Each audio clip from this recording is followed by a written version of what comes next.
అందరికీ నమస్కారం అండి. ఇప్పుడు పరీక్షల దగ్గర పడుతున్నాయి. పిల్లలందరికీ మంచి స్ట్రెయిన్ అయిపోయి ఉంటారు చదువులతోటి.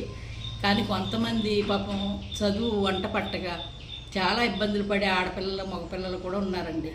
కానీ అలాంటి వాళ్ళ మీదే ఎక్కువ జాగ్రత్త పెట్టుకోవాలి మనం. ఎందుకు అంటున్నానంటే వాళ్ళ మనసు పాడైపోయి పక్కోళ్ళు చదివేశారు, నేను చదవలేకపోయాను, నాకు వంట పట్టట్లేదు, నా పరిస్థితి ఏంటి అని వాళ్ళ ఒకలాంటి సెస్కి గురైపోయి ఉంటారు కదా.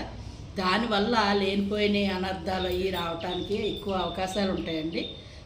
మనం ఇంట్లో పెద్దోళ్ళుగా తల్లిదండ్రులు తీసుకోవాల్సిన జాగ్రత్తలు ఏంటంటే వాళ్ళు ఎంతవరకు చదవగలుగుతారు, మనం కొంచెం వాళ్ళకి గైడ్లైన్స్ ఇచ్చి చదవగలిగినంత చదువుతారు, తర్వాత భగవంతుడి దయ ఉందమ్మా మీరు మనసు ఏమీ పాడు చేసుకోవద్దు, ఎలా వీలుంటే అలా చదువుకుందరు కానీ ఎంతవరకు చదవగలిగితే అంతవరకు చదవండి, ఎటువంటి ఇబ్బంది పెట్టుకోవద్దని మనం చెప్పాలండి. ఎందుకంటే స్ట్రెస్ గురైపోయి పిల్లలు ఈ కాలేజీలకి స్కూల్కి వెళ్ళిన తర్వాత ఏళ్ళ వల్ల లోపమో వాళ్ళ వల్ల లోపమో తెలియక స్టూడెంట్స్గా వెళ్తున్నారు వస్తున్నారని మనం అనుకుంటున్నాం.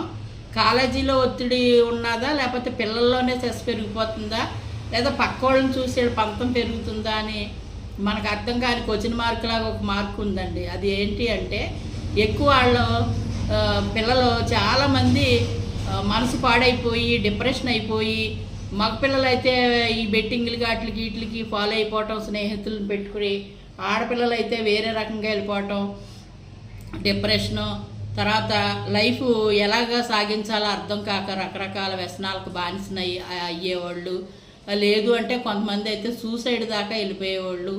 ఇలాంటి పరిస్థితులు ఉన్నాయండి. కొంతమంది ఇంట్లోంచి వెళ్ళిపోయేవాళ్ళు ఇలా ఉంటున్నారు. కానీ అది చాలా తప్పండి.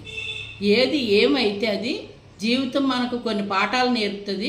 దాన్ని మనసులో పెట్టుకుని భగవంతుడి ధ్యానం చేసుకుంటూ మనం చేయగలిగినంత ప్రయత్నం చేస్తూ చదువుతూ ఇంట్లో పెద్దోళ్ళు సలహా తీసుకుని వాళ్ళని బాధ పెట్టకుండా మనం ఏ పని చేసినా సరే పెద్దోళ్ళు ఇంట్లో సఫర్ అవ్వకుండా, తల్లిదండ్రులకి కష్టం అనేది తెలియకుండా మీరు ఎక్కువగా ఆలోచించి మనసు పాడు చేసుకుని కుటుంబాన్ని బయటికి తీసుకురాకుండా చక్కటి అవకాశాలు ఉపయోగించుకుని మనం మార్గాన్ని ఎంచుకోవాలి. అంతే తప్ప దొరికింది కదా అని ఇప్పుడు చదవలేకపోతున్నాను, నేను ఇలా వెళ్ళిపోతే బాగుండు, అలా వెళ్ళిపోతే బాగుండు ఏమీ వద్దండి.